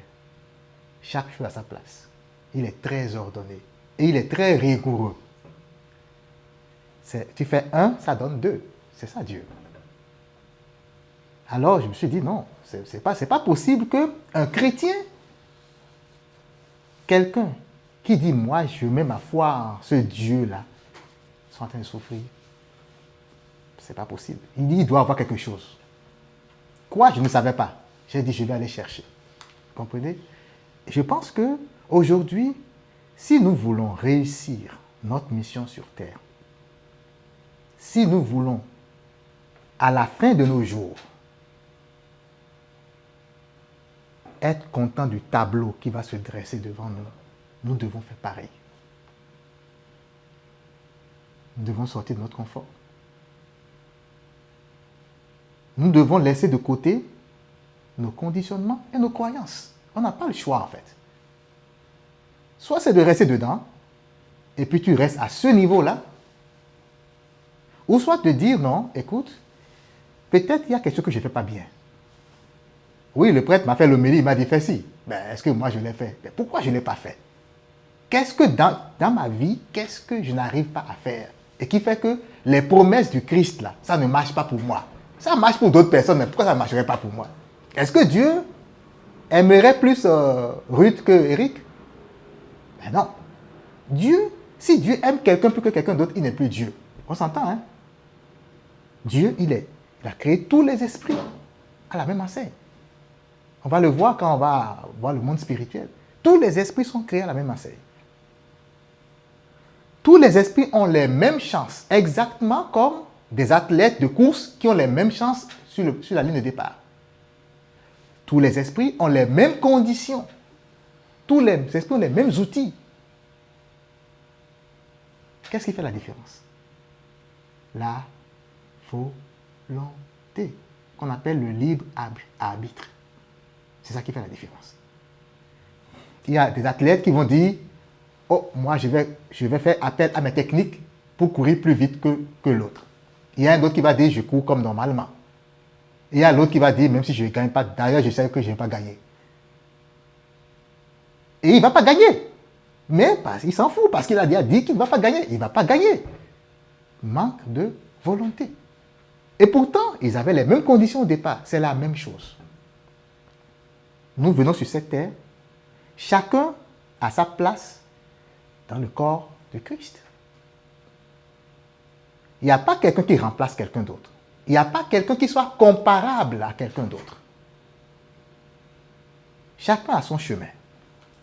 Mais ce qui déclenche le véritable bonheur que Dieu nous réserve, c'est ça. Comment tu désires être heureux? Pas avec la bouche. on dit, je veux bien, mais j'y arrive pas. Non, ça ne marche pas comme ça. Vouloir, c'est pouvoir. On l'a vu la dernière fois. La volonté et le pouvoir, c'est la même chose. Donc, si tu n'y arrives pas, c'est que tu ne veux pas, en réalité. Et quand tu vas discuter avec cette personne-là, tu vas te rendre compte qu'effectivement, il y a des choses en elle qui bloquent. Ah, je ne peux pas parvenir à faire telle chose parce que, tu vois dire que c'est peut-être son apparence, sa position sociale. Il ne veut pas heurter quelqu'un. Et c'est un blocage. Mais regarde un autre esprit qui est à côté qui dit, je m'en fous de tout ça. Moi là, la grâce de Jésus, là, c'est ça que je veux. Je veux que, quand je pense à quelque chose, là, que ça arrive dans ma vie, il va y parvenir. Parce que c'est ça qu'il veut. Ça va marcher dans sa vie. Alors, c'est ce qu'il faut faire. Et cesser de se plaindre. Parce que Dieu doit ricaner à notre nez, là, parce que c'est tout comme si on a tous des enfants. Hein, tu as beaucoup travaillé et puis tu as mis tout ton argent à la disposition de ton enfant et lui, il vient te voir à chaque fois pour se plaindre de quelque chose. Imagine. C'est l'enfer. tu vas le regarder, tu vas dire, mais peut-être que j'ai raté quelque chose dans ma vie, là, dans son éducation, parce que franchement, il a tout. Il a tout. Et toujours, il fait des bêtises. Il vient se plaindre. Non, nous devons prendre conscience que nous avons tout ce qu'il nous faut pour être heureux. Si nous ne sommes pas heureux, c'est uniquement par notre faute. Et la faute, c'est la volonté.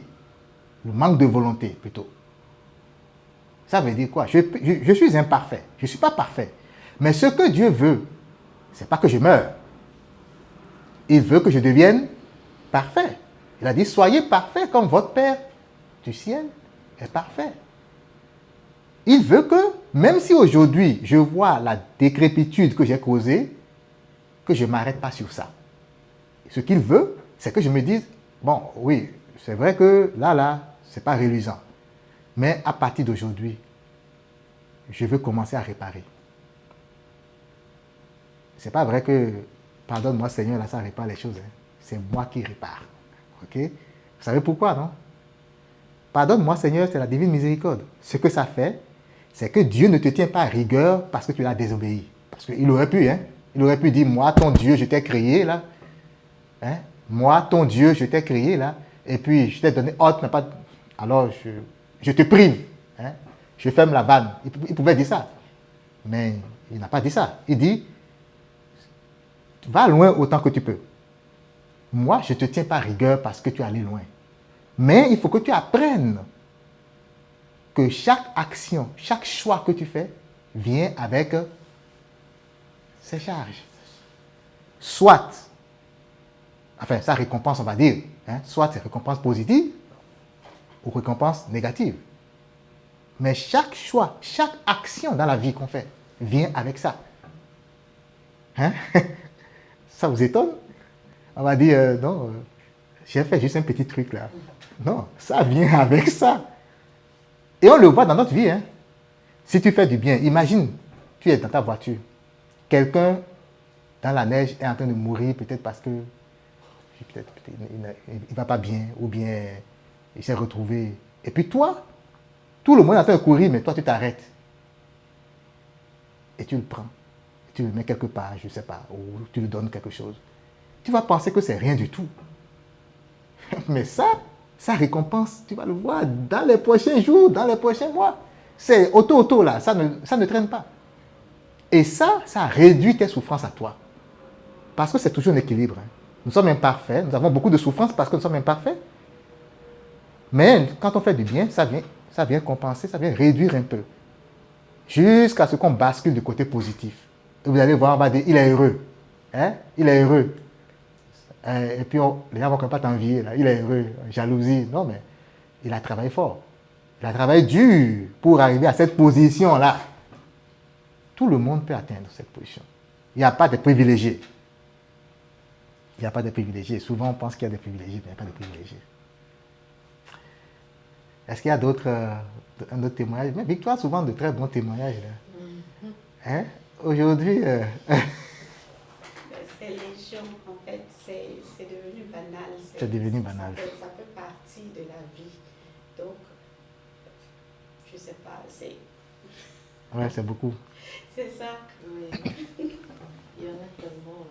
Il y a par exemple, Ruth parlait d'autobus. Il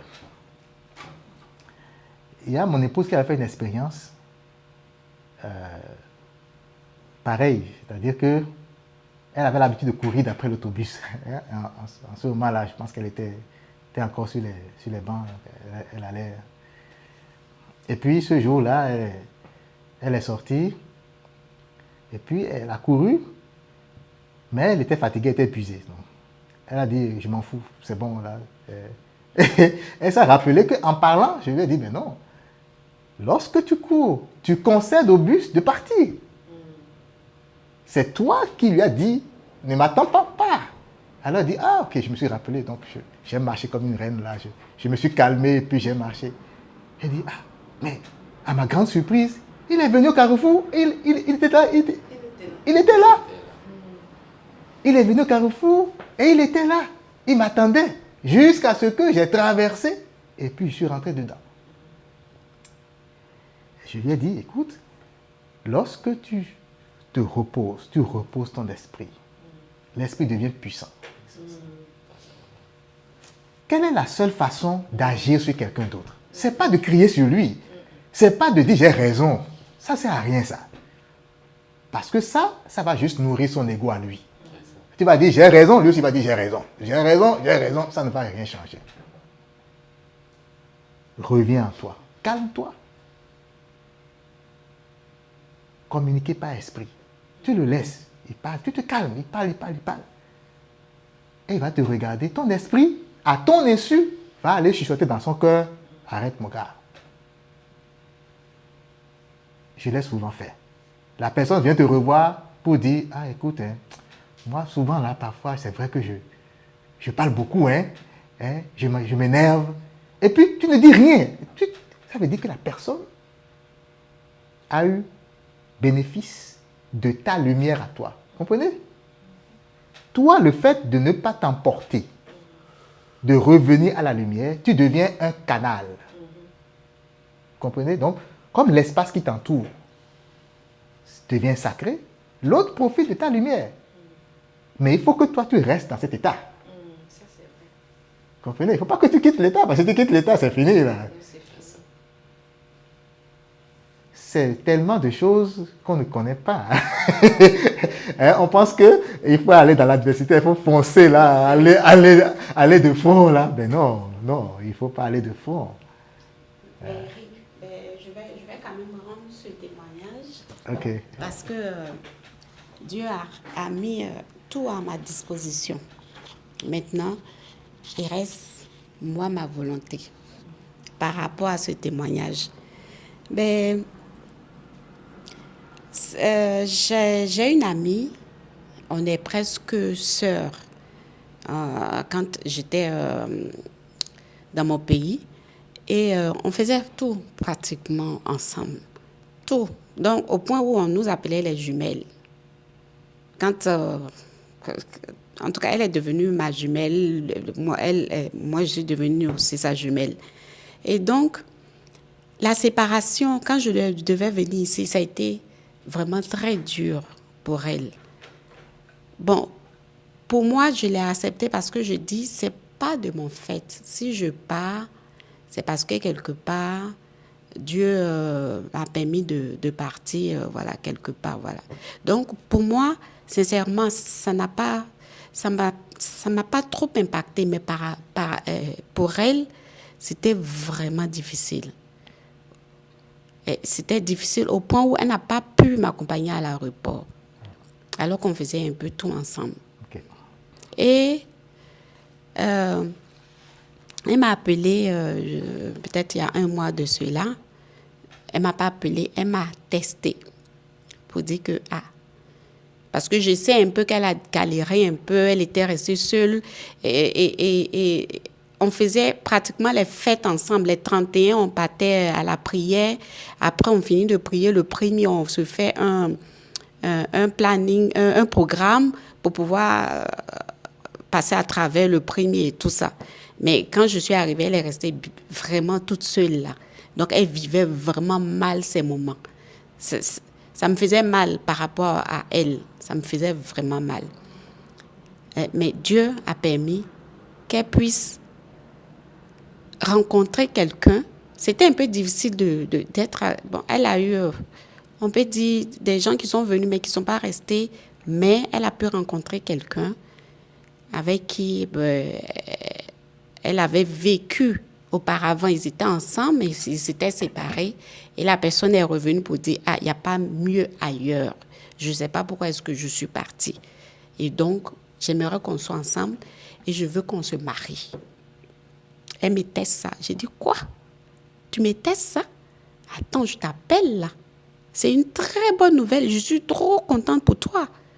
Avec tout ce que tu as traversé, si tu as quelqu'un aujourd'hui sur qui tu peux poser l'épaule, ben écoute, en tout cas, moi, ça me fait vraiment plaisir. Et on parlait, dit, ben je voulais pas trop bon, je voulais te le dire, mais je sais que tu vas pas pouvoir venir parce que tu viens de partir, tu étais venu là, il n'y a pas longtemps, tu es parti. Il dit, mais écoute, c'est toi qui décides les choses, c'est pas toi, c'est Dieu qui décide. Si Dieu dit que Victoire, à telle période, tu seras ici, ben j'y serai. Donc, t'as pas à t'en faire, là. Je lui ai dit ça comme ça.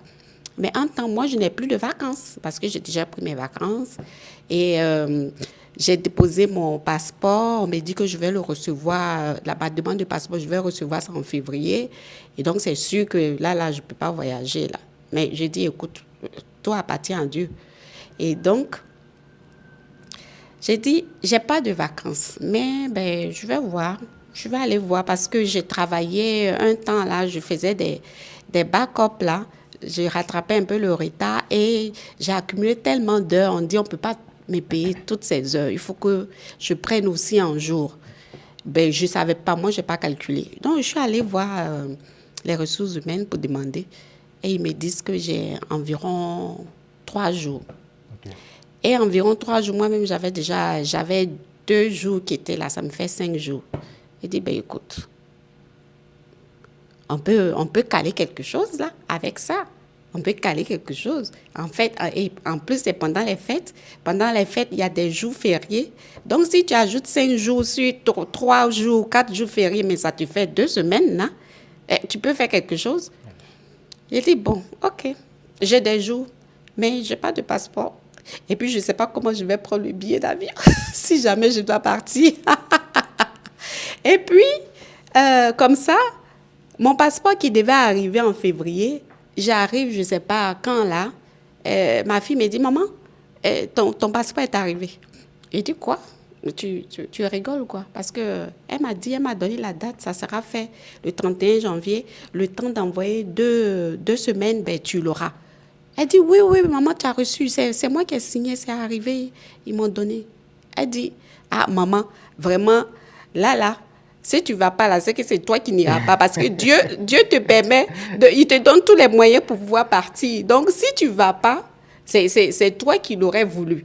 Donc, un peu, tu vois, c'est un peu ça. C'est des moments comme ça qu'on vit. Et puis, vraiment, c'est sûr que c'est pas de mon fait. C'est pas moi qui crée ça. Peut-être que je fais le pas et puis Dieu, voilà, il fait tout le reste. Ouais, c'est Et ça. donc, si je veux, quel que soit le prix du billet, ben, je peux partir.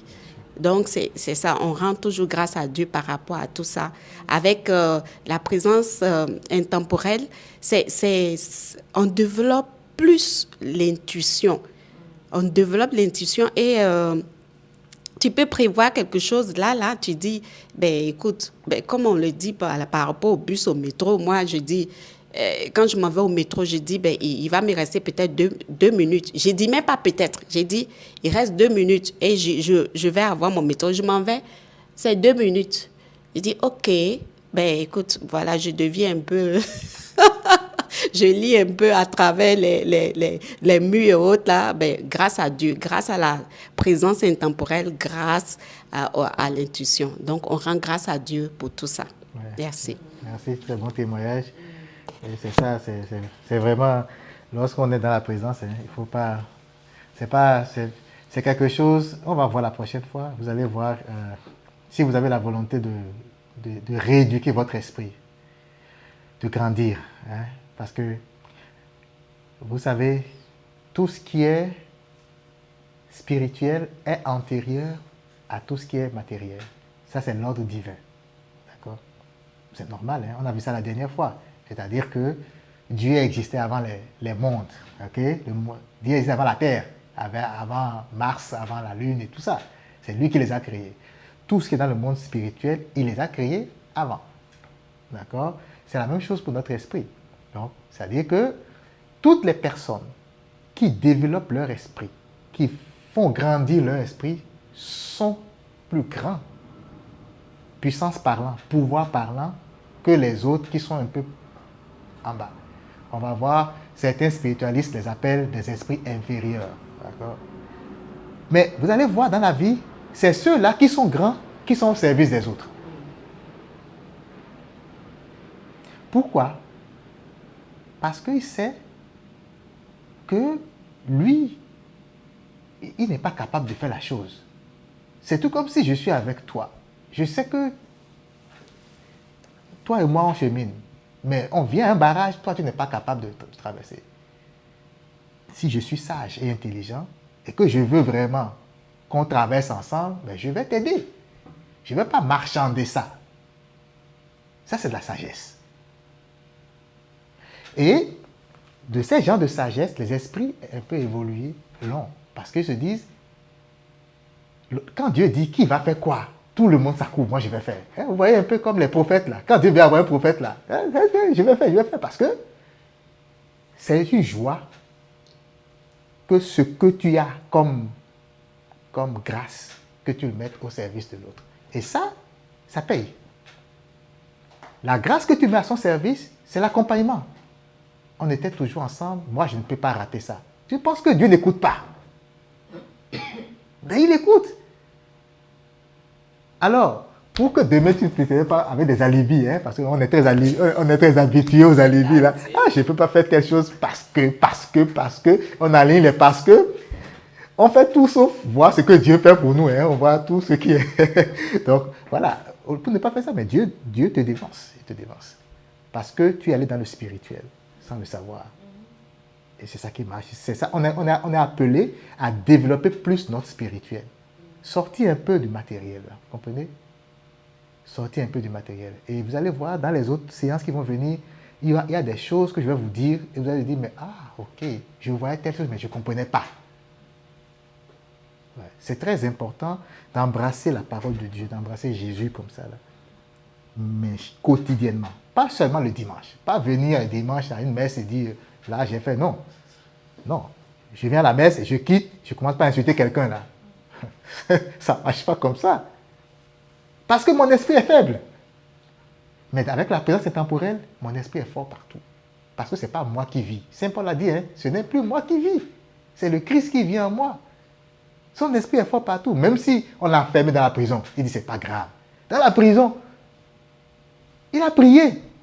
Les portes de la prison sont ouvertes. Et le gardien commence par pleurer. Le gardien dit, ils vont me tuer. Si vous vous enfuyez, ils vont me tuer. Et Saint Paul a dit non. Les autres, ils peuvent partir. Mais nous, on reste. Il a prié, il a loué, juste la louange. Les portes sont ouvertes. Et il n'est pas parti. Ce n'est plus moi qui vis. C'est le Christ qui vit en moi. Et je n'ai plus peur de rien. De toute façon, Jésus a dit, les gens peuvent tuer le corps, mais ils ne peuvent pas tuer l'esprit. Pourquoi on va avoir peur d'eux?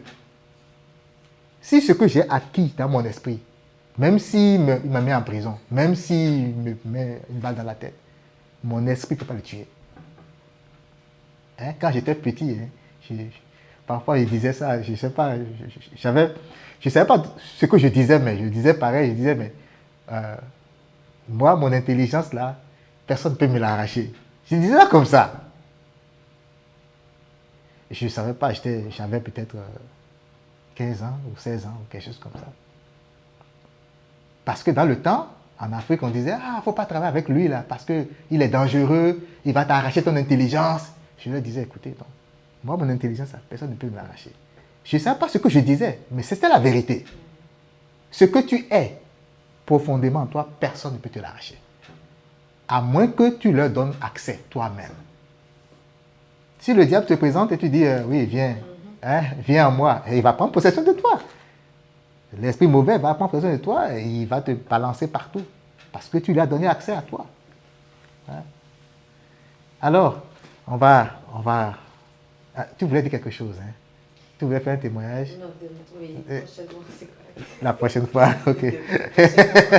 La prochaine fois. Alors, bon, j'espère que vous avez aimé la séance et vous avez compris, vous avez essayé d'intégrer un peu tout ce qu'on a dit, parce que c'est important de les garder, parce qu'on va revenir sur ça la prochaine fois, mais cette fois-ci dans la pratique. Donc, tous ces points-là, ce serait bon de les remémorer, de les retourner. Ce qui est sûr, on va les rappeler. À chaque fois, à chaque point, on va les rappeler. Okay? Et après, quand on va finir la prochaine fois, ce serait vraiment que ce serait comme un envoi en mission, comme le Christ nous envoie en mission. Là. On le fait un petit à petit. Mais il faudrait que ça change dans nos vies pour qu'on sente ce qu'on fait ici. Vous comprenez? Sinon, ça ne sert à rien. Voilà. On va prier.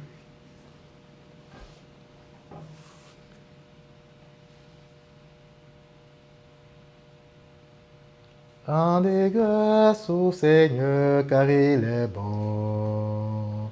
Rendez grâce au Seigneur car il est bon. Rendez grâce au Seigneur car il est bon. Éternel est son amour. La maison d'Israël peut le dire.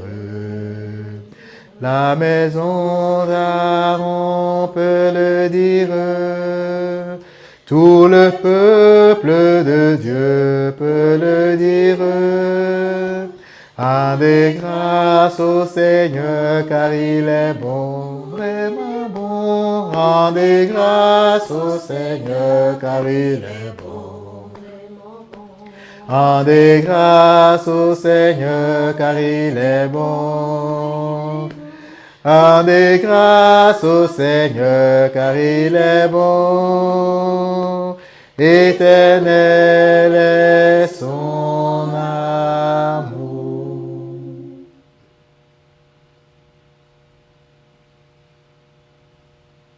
Éternel notre Dieu, que ton nom soit sanctifié, que ton nom soit magnifié. Éternel est ton amour, toi qui es notre lumière et qui nous conduit sur les sentiers ténébreux de ce monde. Nous ne sommes rien, sinon en ta présence, cette présence qui nous comble de tant de bien. Dans nos cœurs, tu déverses ton amour. Tu nous demandes de fixer nos regards sur toi à chaque instant de notre vie. Et c'est ce que nous allons faire, Seigneur Jésus. Nous allons nous accrocher à toi. Nous allons te confier toute notre vie. Nous n'allons plus mettre notre foi dans la science de ce monde, ni dans les hommes, ni dans les gouvernements, ni dans quelque humain, car c'est une folie que de se confier à un homme. Mais Seigneur, nous allons faire de toi nos délices. Nous allons venir à toi chaque instant de notre vie pour que tu nous enseignes tes préceptes, que tu nous fasses comprendre la vie, cette vie et ta volonté pour que nous puissions concilier les deux et vivre selon ta volonté. Accompagne chacun de nous.